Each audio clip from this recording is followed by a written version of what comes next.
Hey, everybody, welcome. This is Michael Bracy, and I'm thrilled to welcome you to today's edition of Music Policy Forum Live.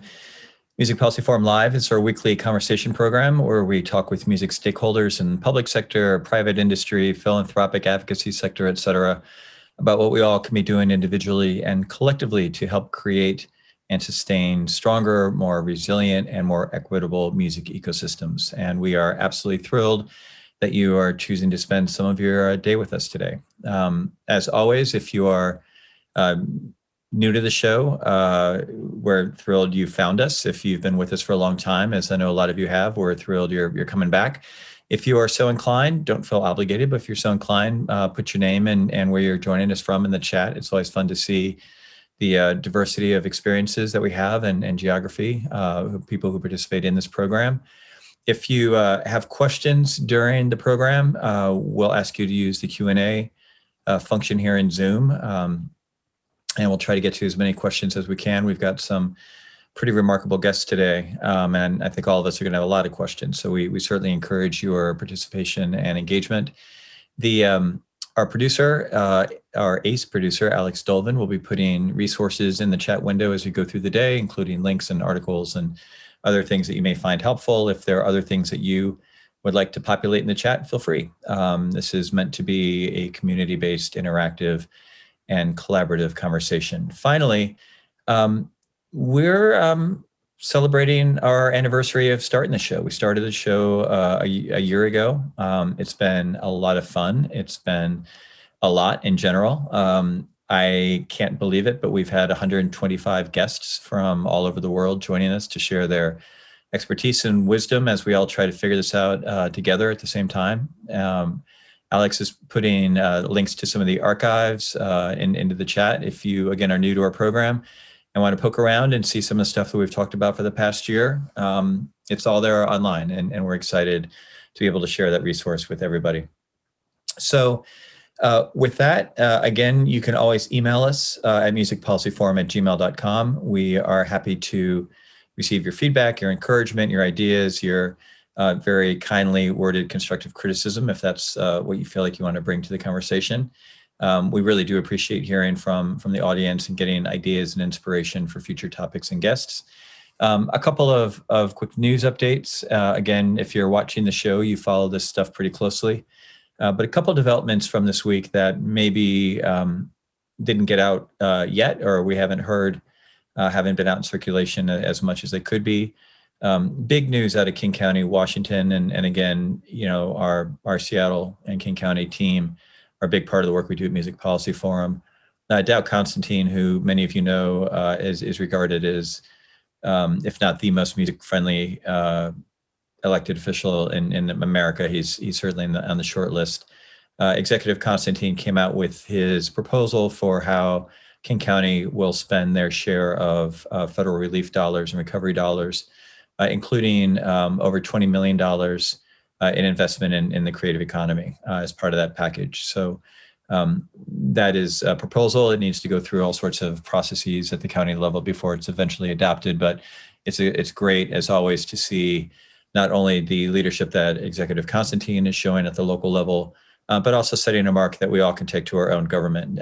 There's a tremendous amount of resources that are available now at the city and the county level that are going to be spent. Decisions are being made now. And to the extent to which we can ask for and deserve additional support in the creative economy and in the music sector, we certainly need to make that case. And we applaud Executive Constantine's leadership, along with all of his other colleagues.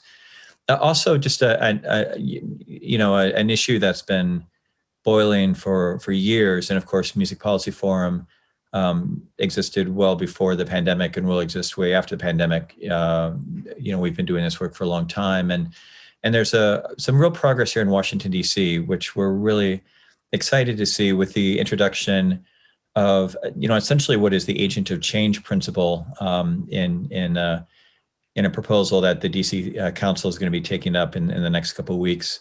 Essentially, this relates to who is responsible for soundproofing standards. And as there's new construction, how does new construction interrelate with what is already in place? And can you have a dynamic where you can have new condos being built that are impacted by local by venues and by the local music scene, and how do you navigate those challenges? It's something we see in many cities.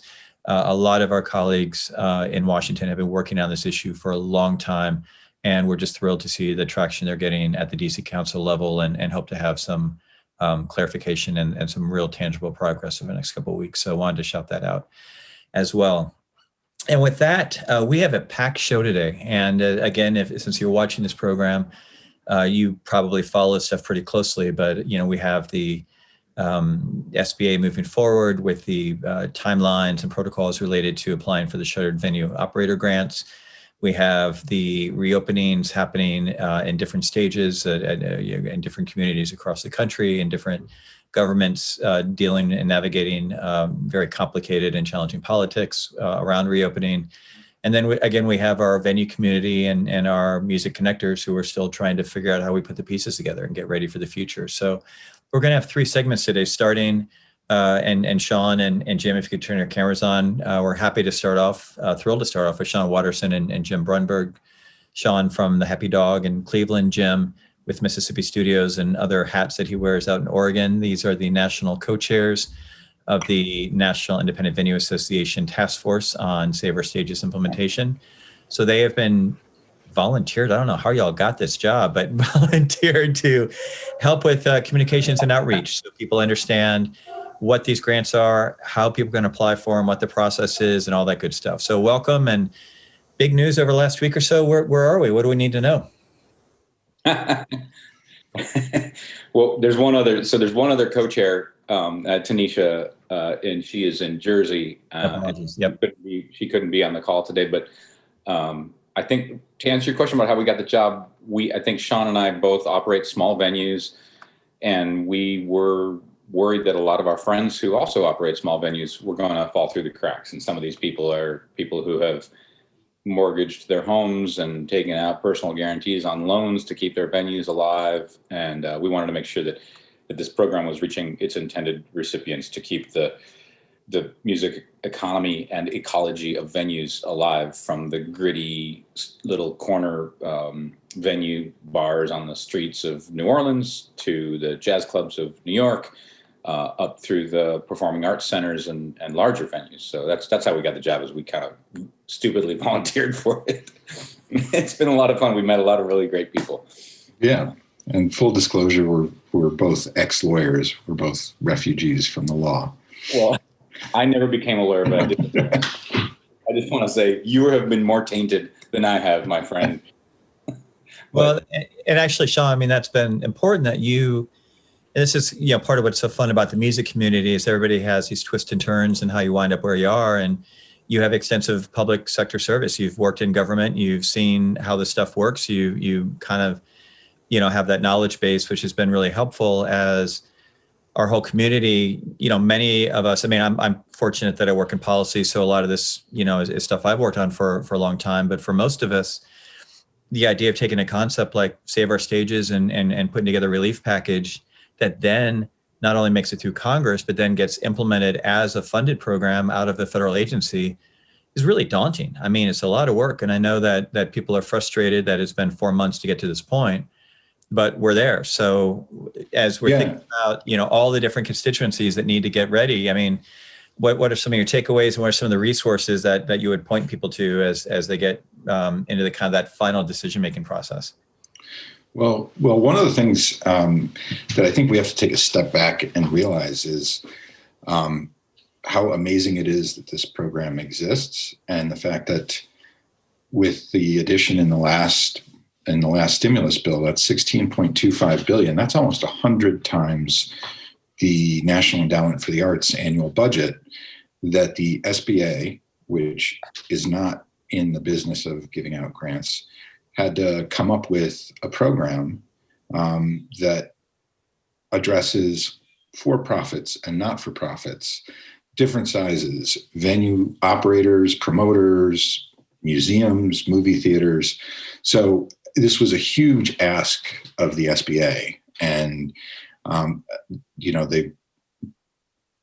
they have been great in terms of responding to comments, to really try and understand our industry. And that's a lot of what we've been doing is doing education about our industry while still reiterating how at risk we are. So, last week was a great week in terms of seeing a new round of FAQs that we thought did a pretty good job of especially addressing concerns of some of the smaller and more vulnerable venues and promoters, but also with the announcement that the portal is going to open April 8th and information on the application itself, a draft of the application up on OMB's website, internal website. So I think it was a big week of news last week, and I won't speak for Jim, but I think we're feeling pretty good about being ramped up and ready when the portal opens on April 8th. And just to appreciate that, Sean, and to kind of build on that, those of us who have been doing this work for longer than we'd like to admit, went through some, I think there's some hard lessons in the American Recovery Act back in 2009, which was nowhere near the scale of these bills. It was only around $700 billion. But when the Obama team came in, there was some very significant money put into some innovative ideas and concepts that maybe didn't have the infrastructure or sort of the mechanics behind it to make sure that the vision of what they're trying to accomplish would actually work in terms of how the money was spent and tracked and documented and all that. And it choked off some really interesting, and I would argue from a personal standpoint, important policy priorities, especially a lot of money around weatherizing homes and sort of thinking about green new job strategies and things like that, that again, just the pieces weren't in place, and they wound up being just choked off because they just didn't work. And I think, when you talk about the overwhelming scale of this program, none of us anticipate that, we're going to have billions of dollars on an ongoing basis going to independent music venues. So it's not like we're starting something that's going to be an evergreen, eternal program, but we do all feel the sort of importance when, again, to your point, Sean, this money is more than the NEA and NEH 50-year budgets combined. I mean, when you are something at this scale, it is incredibly frustrating. It's taken this long to get to this point. But again, and we talked about this in last week's program, just trying to be in a mindset where we just are assuming that people have good intentions, that they're doing the best they can do. They're trying to get the facts. They're trying to do it right. We've got to be able to, we have one shot at this thing. So it's going to be amazing to kind of see where it goes when we get to that point. What are some of the resources? Again, Alex has put in a bunch of the SBA resources in the chat, and again, links back to the NIVA pages. Are there any other resources or events or things that you would recommend that interested stakeholders be participating in, or do you feel like SBA is sort of, if you're on top of what they're proposing and recommending, that's the best place, or what are you thinking? Jim, I see you just put something in the chat. Yes, it's a good starting point. And then we have assembled some others. One thing that a lot of our members are having a hard time with is the SAMS registration. I know that for many of your attendees on today's call, that's just old hat. You get it, it's easy. But we would be remiss if we didn't say, spend 10 seconds on this. Get your SAMS account in order. It's absolutely necessary. And the SBA tells you to do this, but we can't emphasize enough, because it's one of the more time-consuming things for new organizations, especially if you're a new nonprofit. And you've heard the complaint so often that new nonprofits get the short end of the stick because giving likes to give to the given. I just made that up, but the givers like to give to those they've given to before. Right. It's easier for them, and so philanthropic entities, foundations, the SBA, the NEA, they like to get into the old habits that it's just the easiest way to distribute money. And you need to get your stuff in order. Get your SAMS account and your grants.gov account and your DUNS account all taken care of. Make sure you know your numbers so that this money can actually get to you. And it seems like some of that mechanical stuff has been missed.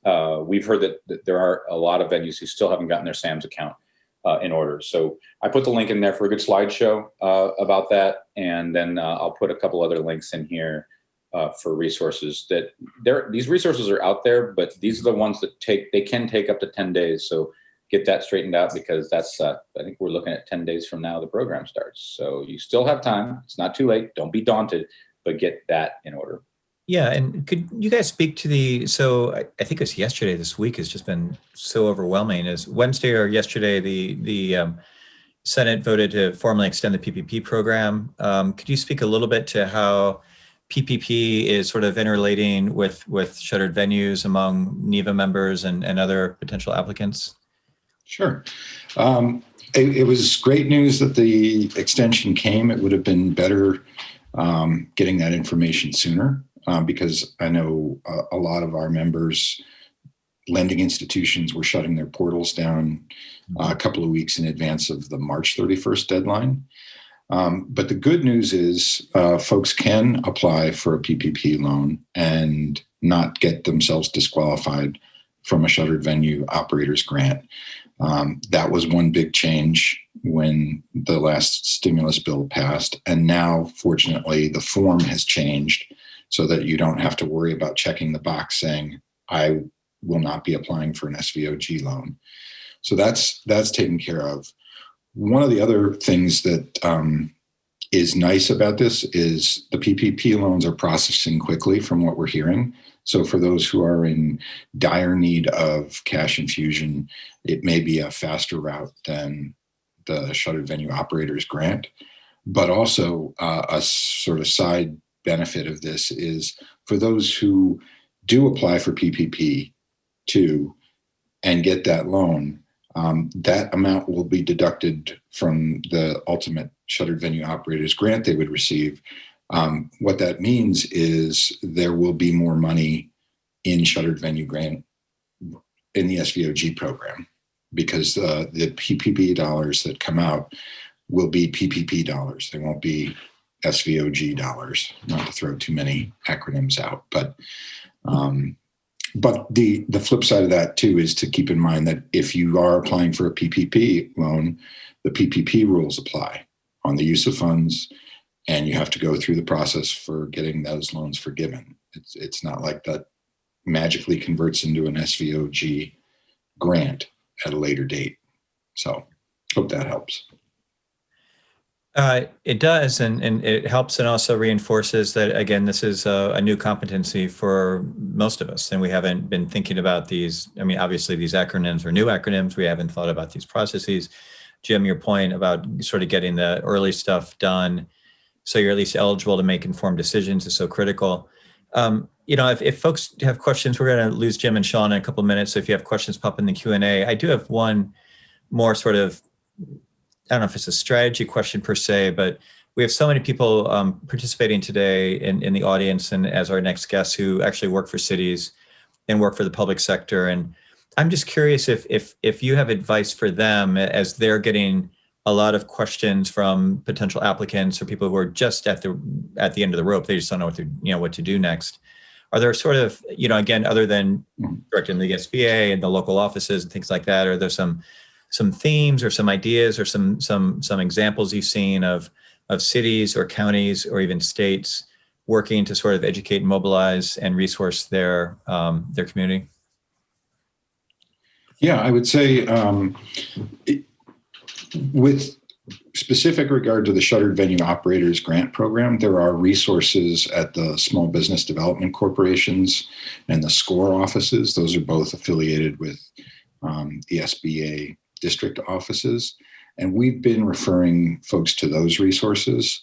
But more broadly, if we're talking to public officials, I think the message is this is art and this is important to the life of and the economy of cities. So when you are looking at your CARES Act spending, as additional CARES Act dollars are coming to the local level, understand that this is an important part of the economy, and it is still very fragile, even with Shuttered Venue Operators Grant. And then moving forward, just changing the mindset and the culture, and instead of thinking of arts and culture in traditional ways, thinking about creative workforce and creative industries, being a key component to quality of life and to economic development, and understanding that at least venues as one piece of that are key to both of those things, and need to be accounted for when you're thinking about spending those CARES Act dollars. Yep. We've got a great question and kind of a detailed question. So why don't we kind of wrap your all's part of the program with this from Reese out in the Seattle region. Will people who applied for PPP earlier and check the box that I'm not applying for both be able to change this and apply for shuttered venues? Do you all have a sense of how that's going to play out? People who had made, sort of commitments, but then they've changed the protocols? Yes, that's been the main issue we've had to focus on. The PPP application that I'm trying to share with you, that I will share with the updated application, is something most banks should be using, an updated application that doesn't have a checkbox. That's for people who are applying this week. Yep. For people who already applied, we are told that the SBA will act as if the new rules applied, and it will date retroactively back to the beginning of the PPP2, which is the one that was passed in January. So PPP1, it doesn't make any difference. So don't worry if you're thinking about your PPP1, that's okay. And furthermore, CARES Act funding doesn't count against you when you're figuring out which priority period you fall into. I'm trying to get everybody the link to the current PPP application that the SBA has instructed banks to use. Pretty much we've found that the better part of CDFIs and smaller banks have adopted the new form. And Square and PayPal and other lenders. Isn't that funny that Square and PayPal are where we go to borrow money now? I'm not endorsing them. I'm just saying they've adopted the new form. But some of the larger banks like Chase and Bank of America and Wells Fargo, we're finding that they're not adopting it. But our strong opinion, and we can't recommend things and we're not going to advise you on what to do, but we are told that if you check the box, you're going to be okay. Now, again, it feels really weird to check a box saying you're not going to get a grant that you need really badly. So I'm not advising you to check that box, but I am going to supply you here, come hell or high water. I'm going to get you this application, which I'm going to put into a shareable document during this webinar. Yeah, so that you can show it to your bank. Work your way up the chain. Say, hey, this is the current application. That box isn't there. Awesome. Jim and Sean, thank you so much. I know you guys have so much on your plates, and we appreciate, and again, and I know it's not just you guys, it's a whole army of folks who've been just doing unbelievable work to get to this point and get through this point. So thank you for joining us this morning. It's great to see you both. And Sara and Erica, why don't you turn your cameras on and we'll transition to our next segment. Thanks, guys. And I'm thrilled to welcome Erica Shamaly and Sara Henry from the city of Austin, who have been, again, in the trenches well before the pandemic, been doing really important work in their community and having to do things over the last year that no one ever thought we'd be doing, right? And, particularly wistful talking to my Austin friends, and we'll be talking to Katie Tuten in a little bit, because, we all should have been in Austin with you, over the last couple of weeks, eating tacos and listening to music and thinking and learning and networking and doing all the South by stuff. But instead we're on Zoom calls. So there you go. But Erica, I'm going to start with you. Could you just, just by way of introduction, tell you a bit about your portfolio and maybe tag on to some of the stuff that Jim and Sean were talking about resources and relief funds and how you're working as an advocate and connector in your community to try to help bridge where possible.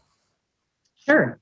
So Erica Shamaly, I'm the Music and Entertainment Division Manager within the Economic Development Department within the City of Austin. So we completely see the creative industries as a key component of our economy and economic development and the growth of Austin that we've seen over the last 20 years, especially around music festivals, but also other creative industries, film, game production, you name it.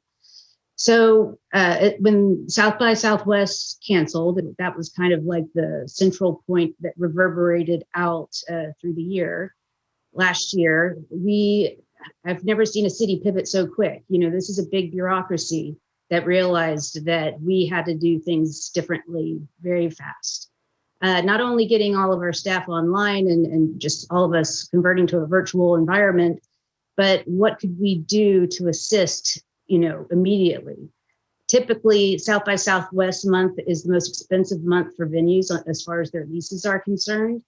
And so we already had immediate trauma around the loss of revenue just from South by Southwest and affecting our entire venue system, our musicians, and then all of the workers associated with such. So we got that first bout of money for the federal funding. And I have to say that we quickly pivoted and delivered 12 relief and recovery programs that hit all parts of the Austin economy, but a large portion of which did go and was focused towards the creative economy, both for $1.5 million for musicians, another $3 million for creative workers, I think it was 1.5 million for creative spaces. And then of course, we're in the process of our venue preservation grant right now, which is a $5 million fund. So we understand that this is what makes Austin, Austin. This is what, everything depends on our creative culture in our city. So, of course, the need is huge and there's just not enough money. And we are very excited for not only the American Recovery Act and the new bouts of money coming down.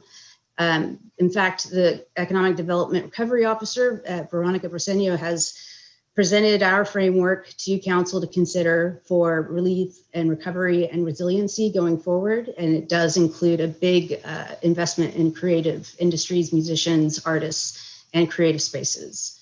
And then just part of our regular budget is also a big contribution to that sector, just from a regular, and that's typical. Like we have big grant programs around our tourism industry and around the hotel occupancy tax funds that are generated from visitors to Austin that goes into grants to artists, musicians, and heritage places. So it's a huge part of what we do already. And we've been fortunate to be able to turn around a lot of money in the last year. And I think, Erica, just to build on some of what you're saying,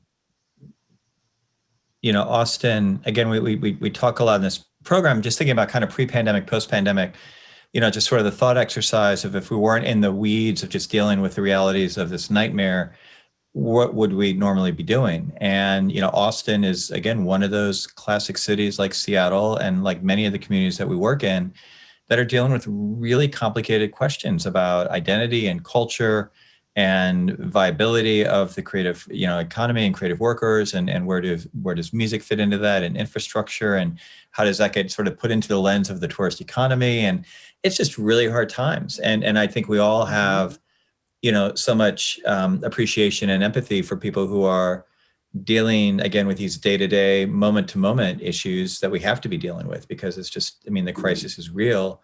And also doing that in the context of just some really, really complicated things that there are no easy answers to on any front. It's heartbreaking because there's just not enough money to help the need that's there, because this is such a crushing blow, has been this last year, but we see light at the end of the tunnel. Sara and her team, she'll go into the work, amazing amount of work, into try to reopen and instill confidence, not only in the people coming into our venues, but the musicians playing on the stages, the people working the bars, everybody. We've got to consider every single component of the system to be sure that there's trust, that there are safety guidelines, but also the resources necessary to have the PPE, the PPE, all the safety components that you need, maybe even a new HVAC system.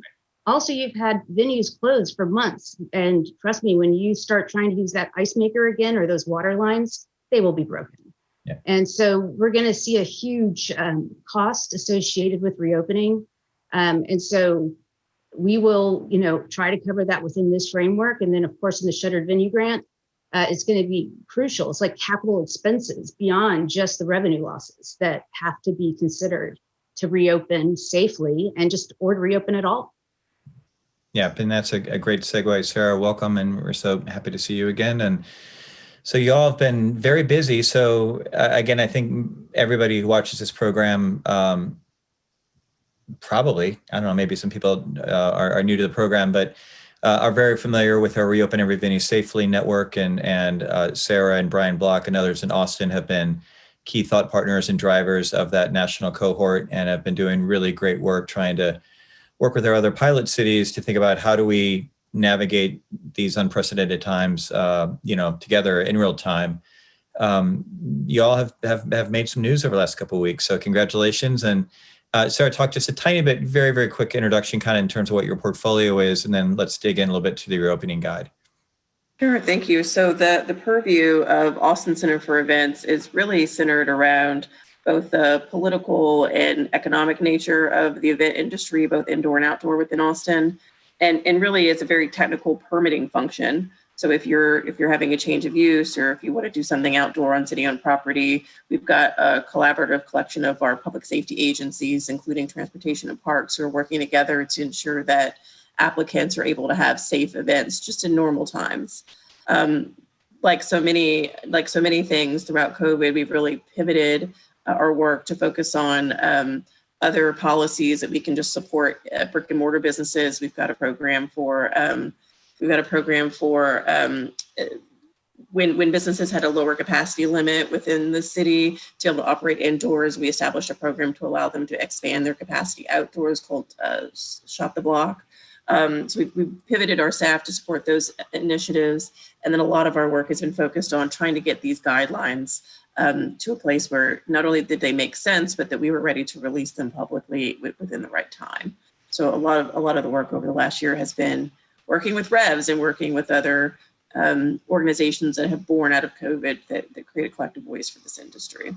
So just to kind of tee this up a little bit more, again, the underlying idea around Revs is that there's very little in this that we in the music community control. I mean, we don't control the pandemic. We don't control a lot of the political decisions and sequencing in terms of when our leaders feel like it's safe to reopen or it's not safe to reopen.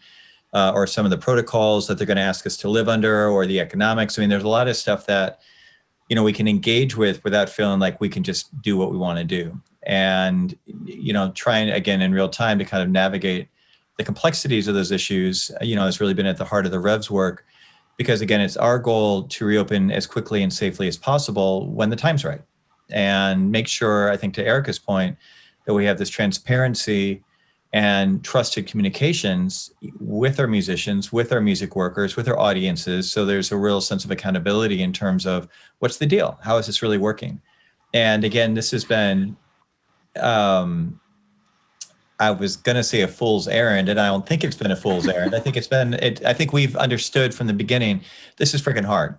And no one really has had to try to do this before. So we're all just sort of, going through this in real time together. And I think, obviously Austin, and we don't need to go into the politics of Texas, but, many of the states that we work in have had challenging dynamics in terms of local leadership, state leadership, not necessarily having the same agenda or the same priorities, different sort of political and cultural factors, then having to sort of work in a very pragmatic way, again, in real time under those sort of challenges. And so you all had a big statewide reopening.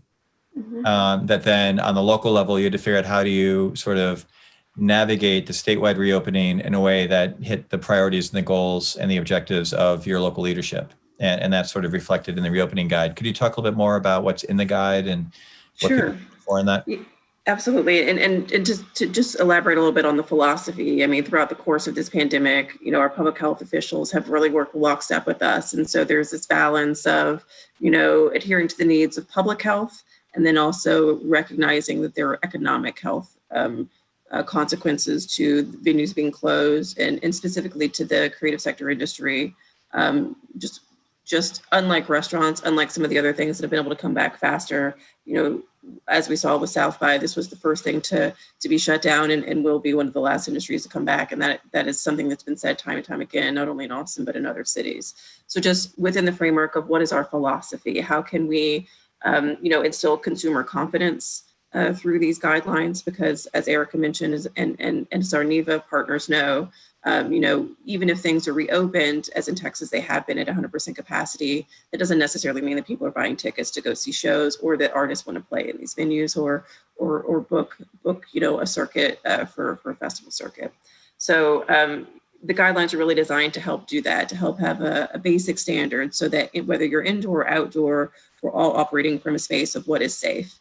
And to your point, Michael, what safety is dynamic. The health conditions are changing as more vaccines become available, as case numbers reduce. What seems realistic and pragmatic, now is going to change between summer and fall. And so understanding that these guidelines will adapt with the health conditions is also a really critical part of doing this in real time. This isn't something we're going to, write a book, put it on the shelf, and never change it again. But to your point, there's also some limitations with what we can do from a state and local order perspective. So I'm gonna get into the weeds just very, very, very quickly to illustrate kind of some of the complexities that we're working with in Austin. So the latest executive order from the governor basically reopened all businesses at 100% capacity and took away the local authority to input a limit on the number of outdoor gatherings. So we were operating of a space of no outdoor gatherings of more than 10 people. Based on some changes at that level, there's actually a hearing happening right now with the AG to talk to overrule this or not. But we have the ability now to have outdoor gatherings with no more than a group of 10. So that takes away the limit of no more than 10, and you can have 100 groups of 10, you can have 7,000 people as long as you can socially distance them. So that's a really big game changer as far as what that means from a legal perspective and to what is allowed for businesses. So now we're in a position where outdoor spaces can operate with more than they could before. So we come to the issue of consumer confidence, we come to the issue of needing a basic standard so that everyone can be playing in the same sandbox, so to speak. So the guidelines very specifically outline regulations or recommendations for indoor venues. And the recommendations are just that. We don't have an enforcement ability with some of these. These are best practices, not just that the city came up with, but we're looking at state guidelines. And I would say most importantly, we're looking at what is realistic from the industry perspective. Very early on, we were talking with the folks at the Event Safety Alliance. As NIVA was getting stood up, we were having conversations with leadership there to make sure that what the needs are from an industry perspective are being incorporated from a government perspective. I think we've seen an unparalleled collaboration between private industry and government throughout this pandemic. And it's maybe one of the things that I'm optimistic will continue long after this proceeds. But essentially coming back to this overhaul of the guidelines or overview of the guidelines, we've got indoor recommendations for venues, understanding there are things in there like, consider your HVAC system. We understand that there's going to be some huge budgetary constraints for small theaters or small businesses being able to do that. If you look at the CDC guidelines, they're as simple as open a window, turn on a fan. So it doesn't necessarily mean that you have to invest thousands of dollars to overhaul your HVAC system, but there are also some low cost opportunities within that. Then from an outdoor perspective, the division that I represent, Austin Center for Events, there's a permitting function, which has a little bit more of a regulatory authority. And so as part of that, the recommendations for outdoor events also come with a new permit requirement, which is that all new permits have to submit a health and safety form. So basically, you have to have a plan. You have to have a plan for how you're going to socially distance people. You have to have a plan for how you're going to manage egress. You have to have a plan for how you're going to manage ticketing and contactless alcohol and food and beverage service. And then you submit that plan with your application, just like all the other components of a special event permit application. I would say the most important thing about these that we want people to understand is they will change. They will sunset. Hopefully sooner than later, but definitely as soon as possible. And we want this to be sort of a basic and standard resource so that we can all begin to experience some consumer confidence and see things come back in a way that feels safe and feels reasonable. Right. And there is a direct correlation, though, to what Sarah's talking about with capacity limits and probably some permanent changes that we're going to see in the show-going experience that could affect capacity limits, ticket sales, ticket prices. So beyond all of the capital expenses of reopening and doing all the things to keep people safe, it's the economic reality of almost a slightly tweaked business model or a new business model. Several of these venues and these businesses have started serving food in the interim to try to earn revenue elsewhere in a way like to-go food, whatever. The state of Texas provided some flexibility for these food permits, so that folks could try to make some money. So I'll be interested to see too, how, because the tours are going to come back last too. How do those negotiations go with agents and venues? Because ticket sales and ticket prices are not, the math has changed. And there very well could be lower capacities for quite some time. And then you still have rising costs of very expensive space. So the funding still, it's just not emergency funding, it's ongoing funding to stabilize this business model into the future. And I think that's part of, I think that's such a smart point, and such an important point, because again, we can't just be looking at this in the context of, like Sara said, I mean, like revs will be done and, knock on wood, October. Like, this is not like, NIVA is not going to be done, in October. NIVA is not about SOS. It's about how do, you build power through the collaboration of stakeholders to say, hey, not only do we have to deal with, again, the immediate crisis, but we need to recognize that structurally music wasn't really working the way it needs to or could work. Right. And the fundamental sort of existential disconnect between where music sort of exists in our, economic model, just to keep it simple, and the importance of music and the importance of musicians, and how do we value that? And again, this is not, the 20-year-old conversation about Napster. This is about fundamentally all of us, wherever we live, whether it's government or in the philanthropic sector or in industry or whatever, how do we understand those intersection points with music, and how do we lift them up through alignment? So, it's so important, again, cities, like Austin. I mean, part of what's been exciting for all of us about, the sort of the emergence of the music cities conversation over the last decade, it's not that anybody wants to be Austin and nobody wants to be Seattle. It's that we all want to be our best version of ourselves. And we want to live in the example and the shadow and the inspiration of what cities like Austin have done for a long time, to say, okay, what does it look like to engage with this stuff? And how do we pull these pieces together to figure out what we can be, So it's a pretty inspiring time. And I appreciate, again, Sara, the Revs work that you all have led has just been so important. And again, I don't know how you navigate, the sort of cognitive dissonance of the pragmatic, leadership that's shown in the city of Austin, and the public health just catastrophe that was avoided by the mayor and the city leadership's willingness to cancel South by last year. And just like the sort of responsibility and just trying to do the right thing on behalf of our community on one hand, and then, a full house, an opening day for the Texas Rangers in 2 weeks, 46,000 tickets on sale. So I know it's just really complicated to be navigating all those just really, really tricky waters, but, just so much respect to all y'all. And again, just the wealth of activists and just community organizers and industry leaders and musicians who are at the table trying to solve this and engage with this, both short-term crisis and long-term. So we're so happy to see y'all. Sara, thank you for sharing this.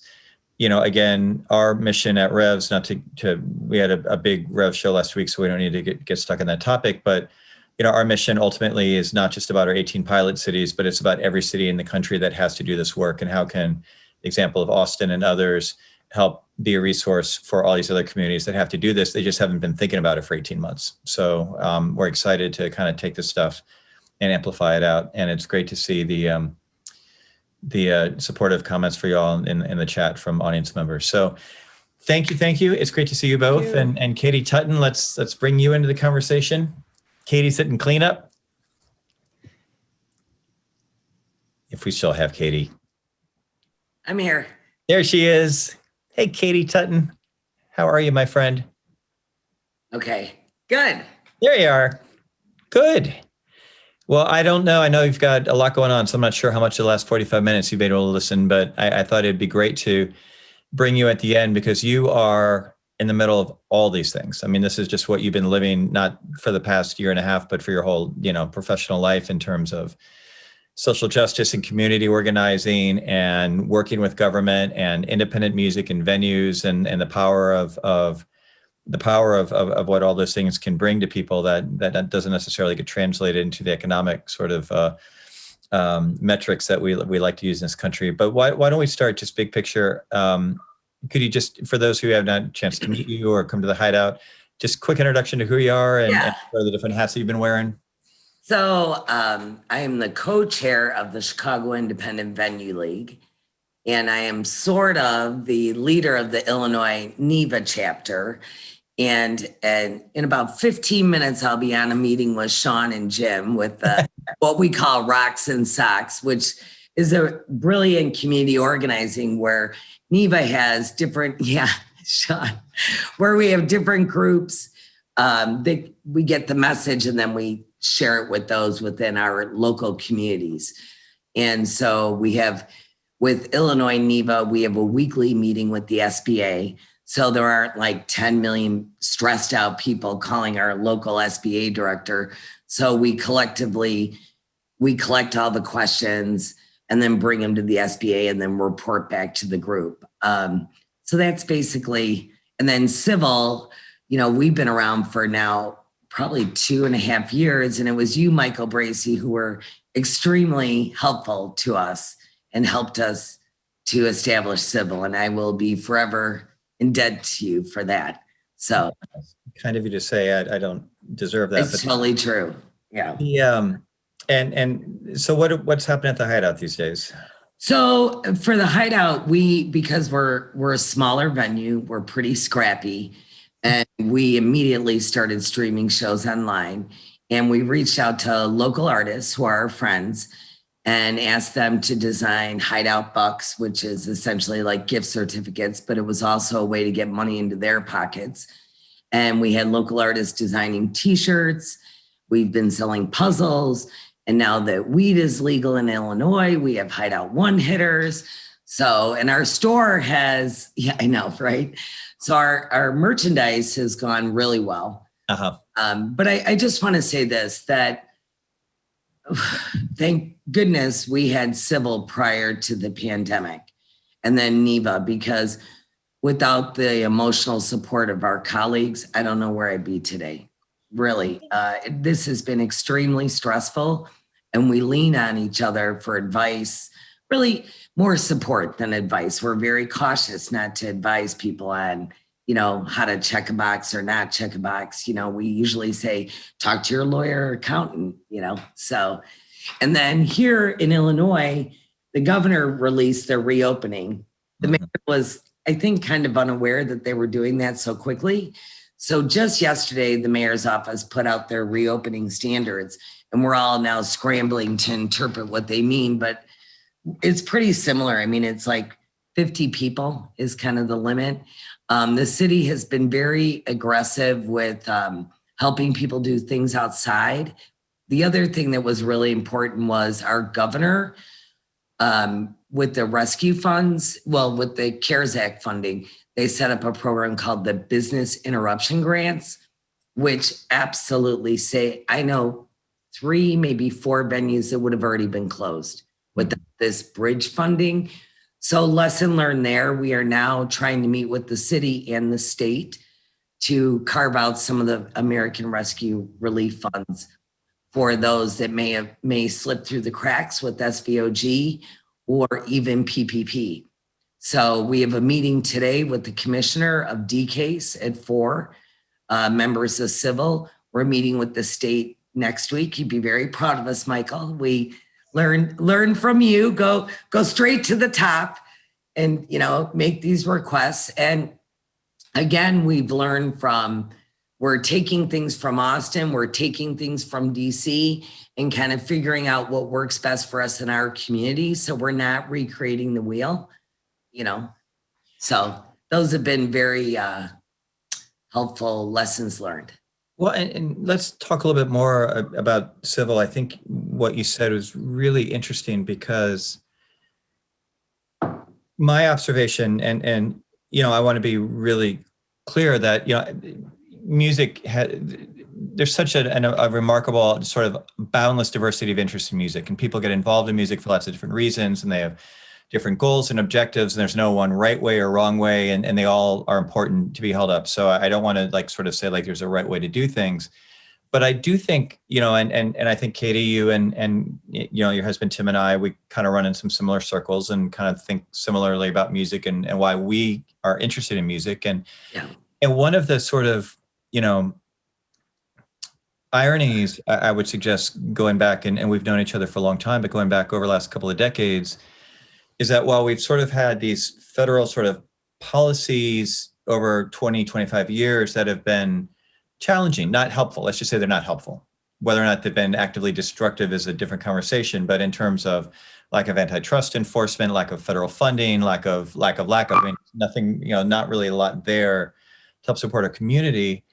And then we've had what really is authentically a community, and the Hideout is a community. And all the great rhetoric and language that Mark David uses to talk about, music venue trust in UK and what is the point of a grassroots venue. That's a Hideout. It's a hub.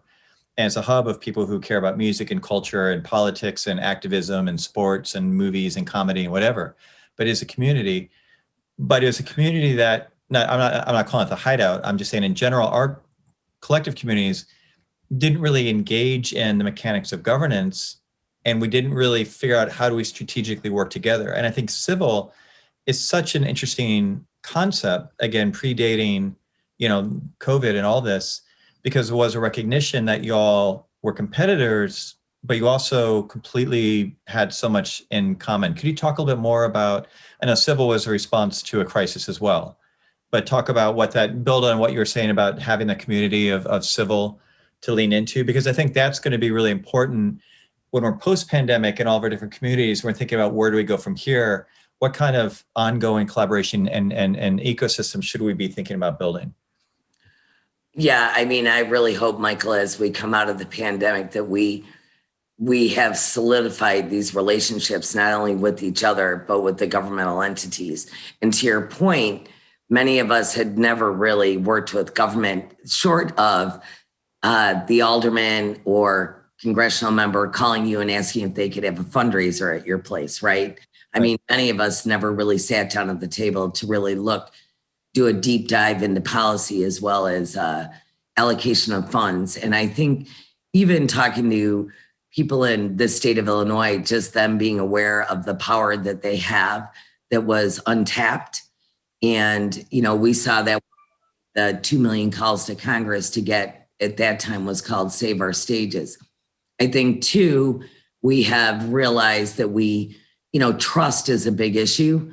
And so I think now we have established and solidified these relationships that we trust each other, that we can rely on each other.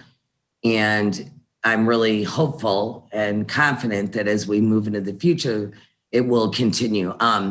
I kind of jokingly tell the story that prior to the pandemic, I mean, our meetings were about like, who's your plumber? I mean, and anyone that owns a venue knows that's like the second most important person is a good plumber. And we would share those kind of resources. But now it's more complicated. And the beauty of it is that we're all extremely hardworking, driven people. So when people say they're going to do something, they do it. Right. And the workload is more than just a small handful of people could ever do on their own. The other thing that was really interesting to me was, unbeknownst to me, some people had other relationships with elected officials, which served us very well. And so, we're just going to continue to move forward. I will say this too, that in Chicago, we started something called Civil Save, and we've raised about $85,000 for our staff. Mm-hmm. And again, back to community organizing, the staff defined every step of the way. None of the owners had anything to do with it. The staff defined it, and those applications are closing on Sunday. And again, it was an education to many of the venue owners as to how our staff is struggling. And now, Jim, I hope he's still on the call, and Jim and Sean have taught us very well that the for-profits and not-for-profits must work in collaboration. We were in two completely different camps, and now we are as one, So I think that we are, we have different issues, but we realize that with our consolidated power, there's so much more that we can do. And that's new to all of us. Yeah. Well, and I think, Katie, just to build on a lot of what you're saying, and I think everybody I know and everybody watching this program and everybody speaking as a guest today is exhausted, right? I mean, we've all it's been a lot, and it's been a lot of levels. So I'm mindful of that with, before I say what I'm about to say, but, the thing we all collectively needed to turn our attention to is there's this infrastructure bill coming down the path. So we've got the relief bill coming, we've got, so the Recovery Act is being implemented. We've got resources coming out the door, and President Biden next week is going to be, laying out the kind of core concepts behind his Build Back Better infrastructure package. It's not going to pass the way it's not going to just be passed what he proposes, but, we are very likely seeing, probably in September, about $1.5 to $2 trillion infrastructure package. And when, Sara and Erica are talking about, venue upgrades, we're all thinking about like, okay, we've had relief and recovery money. Build Back Better look like? Where are there opportunities? Again, it's not about asking for money that doesn't exist, which has been sort of the ongoing challenge of arts advocates, is that for a long time we're like, NEA, you get $145 million. Let's try to get you $150 million. This is different. This is saying, all right, government, you're spending $2 trillion towards infrastructure. Where do we fit into that? And how can you align those dollars? How does putting money into our sector align with the priorities that you have, whether that's transportation, whether that's housing, whether that's building, construction money, whether that's CDC type stuff. Mark David, God bless him, is on this real push in the UK to basically acknowledge that a lot of grassroots venues are just incubators for disease across the board. Don't think about COVID. Think about the fact that, there are a lot of things, if we had resources, that we might do a little bit differently just to make sure we're not passing on every other disease, So these are really, again, it's really, really, really hard, and we're all over capacity to try to, even think about where do you engage in the infrastructure bill conversation. But that's, I think, to your point, Katie, now that you have the infrastructure civil, you have the relationships, you have people inside city and state government that are going to be navigating that. You're in position to not have to solve it for them, but to say, these are things that would be helpful for us. So it's going to be fun to see how that evolves over the next couple of months. That's so true, Michael, because last week before the governor released their reopening, they called us and they asked us to review it. Now, unbeknownst to us, we didn't, I guess naivete, we didn't realize they were releasing it 2 days later. Yeah. But they had our numbers, they wanted our opinions and our insight. And back to what you were saying, these relationships are established. Sometimes we have to knock on their door. Sometimes they knock on ours, but now they know who to call, which was huge. And that, again, is if you're able to be in a mindset, I know our politics are really messy right now at a lot of levels, but if you're able to be in a mindset, again, of assuming, we talk about this in the show a lot, assuming good faith among our public servants, and that most public servants are there for a reason and they're looking to help their communities, then if you can be there with the analysis and the real world sort of understanding of how your sector operates and how it aligns with what they're trying to do, this is at the center. Again, we've talked a lot in the show about the sort of scaling up of the cultural youth development sector and all these amazing youth-focused nonprofits that are helping transform lives through access to music and the arts. And we have them in all of our communities, and now they're building power. They're starting to scale and help, the federal government understand that if you put more resources into that infrastructure, you could do transformative things. So it's a lot of blue sky, I think, for all of us, which, is maybe because it's a sunny day in DC and I'm just, feeling Friday, but a lot of exciting things moving ahead. Maybe a quick question, and great question, and you can punt if you don't have a good answer to this, but our friend Graham Smith White, who is out of Washington, D.C. and deserves a lot of credit for the Agent of Change legislation that we talked about at the beginning of the show.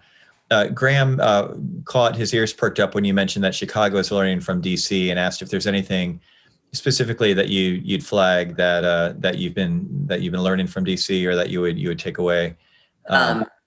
So Chris, he sent I swear, a short novel of how the funds should be allocated. And to be honest, I sent it to my board members and I was like, okay, let's talk about this next week. It was just so much. Yeah. But, Michael, something that was really cool that I just wanted to share was, to your point about the bureaucrats, other cities asked me to, NIVA members asked me to introduce them to our city officials. And we did, our state officials. So we have bureaucrats talking to other bureaucrats from other states, which is so awesome, because they speak each other's language and they're like, again, why should we design a whole new program? And there are lessons learned with each other. So, but yeah.